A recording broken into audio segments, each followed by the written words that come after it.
אחר כך, כשהיינו בגרמניה, הלכתי לבקר, לראות את זה. הלכתי, הצטלמנו, היינו בגרמניה. איך התרגשנו. כן, זה יפה. הדבר השני... אבל בוא תכניס את זה. הדבר השני...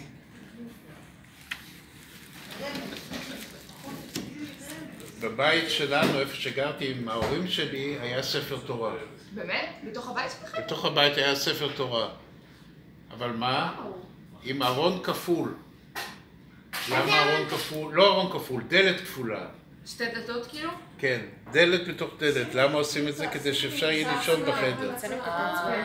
כל כך קטנצ'י. מספיק. די, מה עם ואז מה? הסויה? אף אחד לא אוכל את זה? אתה רוצה רבן סויה? הספר הזה, תורה, זה לפי דעתי היה פסול. הוא אוכל היום כבר. בגלל שזה ספר מאוד ישן. אסור לה. אסור לו? וואלה, בגלל ואבא שלי נפטר, לקחתי את זה את הספר עם הארון. והלכת לבדוק. לא, לקחתי את זה, גרנו ברחוב לגרדיה. טוב, לא משנה. שם היה מחסן, שמתי את זה שם במחסן. אוקיי. השארתי את זה שם. אבל לא רציתי על המצפון שלי, שאם אני אלך לעולם הבא, שהספר תורה יישאר שם, ואף אחד לא ידע מזה. הבאתי את הספר תורה הביתה. את זוכרת מרים? היה לך ספר תורה בבית? הבאתי את הספר תורה לפה. כן, בחדר אחר, אנחנו לא יושבים. הבאתי את הספר תורה לפה. זה היה ספר תורה עם פרוכת. קראתי, יש פה סופר סתם בגבעת שמואל. אוקיי. העליתי לו את הספר תורה. אין מה לעשות עם זה. זה פסול. פסול, ואי אפשר לתקן את זה גם.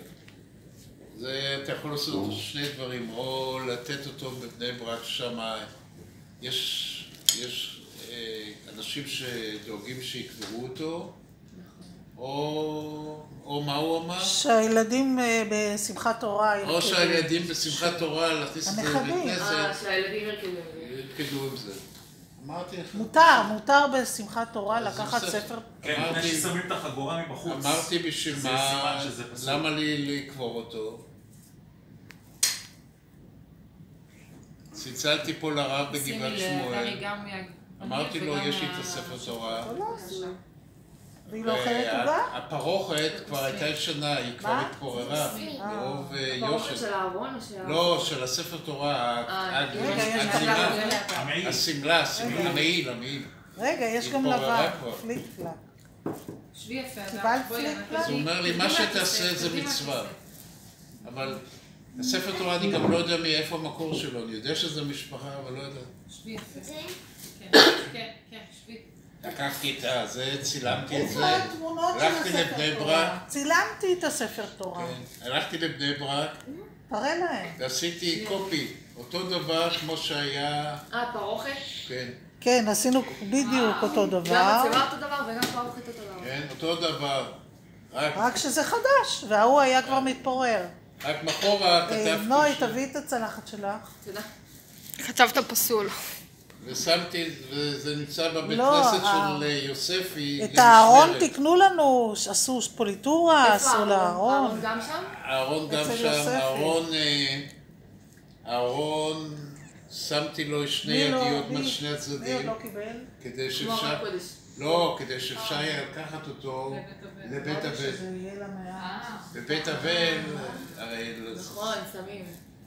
לא יודע, זה שם בבית כנסת, לא יודע מה. אז זה היה שם אצל יוספי? לא יודע, שם בבית כנסת. אז לא רציתי שזה יישאר באיזה מקום... מי עוד לא קיבל? אז זה שני הדברים שעשיתי באותה שנה.